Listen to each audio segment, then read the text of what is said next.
Hello guys, आज हम आपके लिए लाए क्लास 9 का हिंदी का प्रोजेक्ट।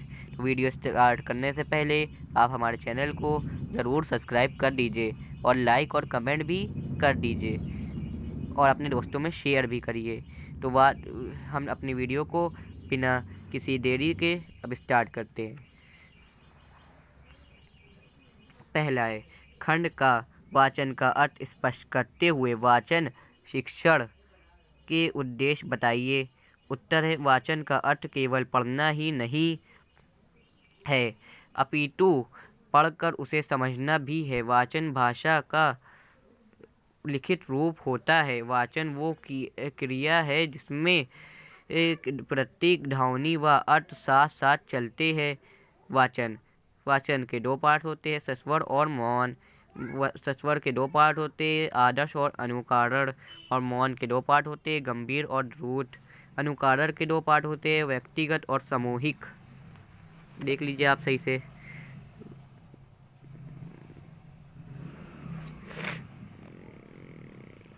अब हम चलते हैं दूसरे प्रश्न के ऊपर।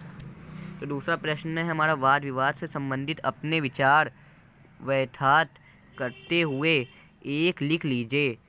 उत्तर है, वाद विवाद समिति एक ऐसी संस्था होती है जिसमें किसी निर्दिष्ट विषय पर वाद विवाद किया जाता है।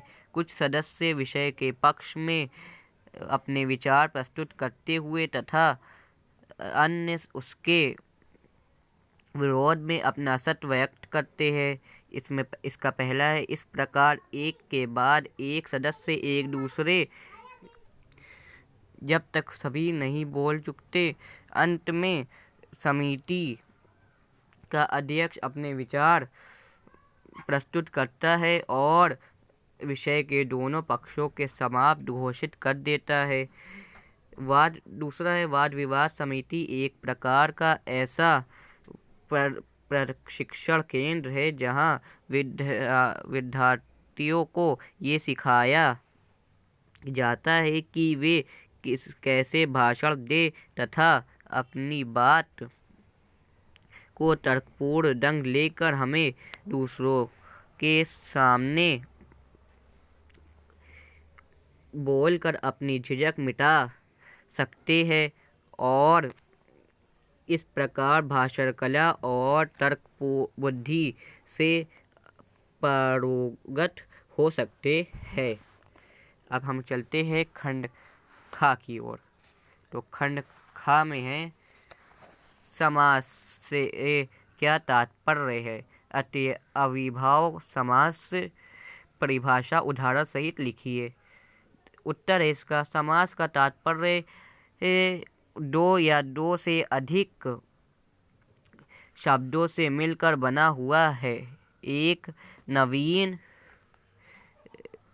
एक सार्थक शब्द को समास कहते हैं। जैसे रसोई के लिए घर, इसे हम रसोई घर भी कह सकते हैं। संस्कृत एवं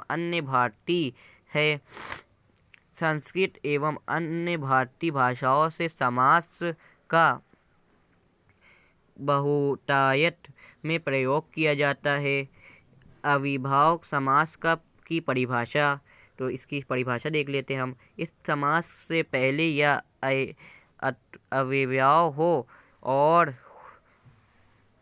उसका अर्थ प्रधान होता है। अवयव के संयोग से समासपद भी अव्यय बन जाते हैं। इसमें प्रधान होता है। उदाहरण देख लीजिए, आजन्म, जन्म से लेकर, यथामति, मति के अनुसार, प्रतिदिन, दिन दिन। तो अब हम चलते हैं खंड का के दूसरे क्वेश्चन की ओर। तो खंड का दूसरा क्वेश्चन देख लीजिए आप। तत्सम एवं तद्भुत शब्दों का उदाहरण समझाइए। तत्सम ऐसे शब्द जो संस्कृत और आज भी उसी रूप में प्रयोग किए जाते हैं, जैसे अग्नि, वायु, सूर्य, पुत्र आदि। तद्भव ऐसे शब्द जो निकले तो संस्कृत से ही है, परंतु उनका स्वरूप बदल जाता है।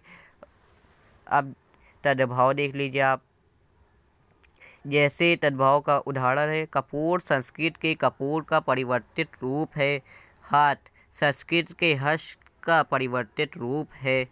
तो अब हम अपने चलते हैं खंडगा के पहले क्वेश्चन की ओर। तो खंडगा का पहला क्वेश्चन हम देख लेते हैं। खंडगा का पहला क्वेश्चन है, निम्नलिखित विषयों में से किसी एक पर निबंध लिखिए। निबंध लिखने के लिए कहा गया है, दो ऑप्शन दिए गए हैं, विद्यार्थी एवं अनुशासन। तो आप विद्यार्थी पर भी लिख सकते हैं, अनुशासन के ऊपर भी।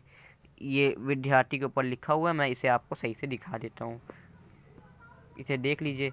और हमारे चैनल को ज़रूर सब्सक्राइब करिए, क्योंकि ना हमारे चैनल में 70% लोग बिना सब्सक्राइब करे ही चले जाते हैं और सब्सक्राइब नहीं करते हैं।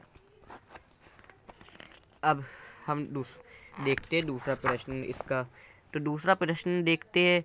तो इस पे लिखा है, बड़े भाई के विवाह में सम्मिलित होने के लिए एक समाप्त का अवकाश हेतु अपने प्रधानाचार्य को एक प्रार्थना पत्र लिखिए।